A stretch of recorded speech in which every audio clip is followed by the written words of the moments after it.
Mr. Speaker, on Friday evening last, I received His Majesty's commission to form a new administration. It was the evident wish and will of Parliament and the nation that this should be conceived on the broadest possible basis, and that it should include all parties, both those who supported the late government and also the parties of the opposition. I have completed the most important part of this task. A war cabinet has been formed of 5 members, representing, with the Liberal opposition, the unity of the nation. The 3 party leaders have agreed to serve either in the war cabinet or in high executive office. The 3 fighting services have been filled. It was necessary that this should be done in one single day, on account of the extreme urgency and rigor of events. A number of other key positions were filled yesterday, and I am submitting a further list to His Majesty tonight. I hope to complete the appointment of the principal ministers during tomorrow. The appointment of the other ministers usually takes a little longer, but I trust that when Parliament meets again, this part of my task will be completed, and that the administration will be complete in all respects.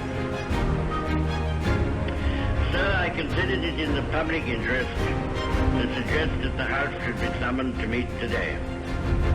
Mr. Speaker agreed and took the necessary steps in accordance with the powers conferred upon him by the resolution of the House. At the end of the proceedings today, the adjournment of the House will be proposed until Tuesday, the 21st of May, with, of course, provision for earlier meeting if need be. The business to be considered during that week will be notified to members at the earliest opportunity. I now invite the House, by the resolution which stands in my name, to record its approval of the steps taken and to declare its confidence in the new government. Sir, to form an administration of this scale and complexity is a serious undertaking in itself. But it must be remembered that we are in the preliminary stage of one of the greatest battles in history, that we are in action at many points in Norway and in Holland, that we have to be prepared in the Mediterranean, that the air battle is continuous, and that many preparations have to be made here at home. In this crisis, I hope I may be pardoned if I do not address the House at any length today. I hope that any of my friends and colleagues or former colleagues who are affected by the political reconstruction will make all allowances for any lack of ceremony with which it has been necessary to act. I would say to the House, as I said to those who have joined the government, I have nothing to offer but blood, toil, tears, and sweat.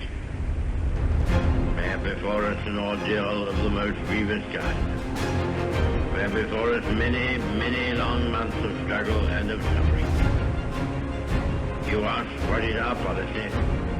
I will say it is to wage war by sea, land, and air, with all our might, with all the strength that God can give us. To wage war against a monstrous tyranny never surpassed in the dark and lamentable catalogue of human crime.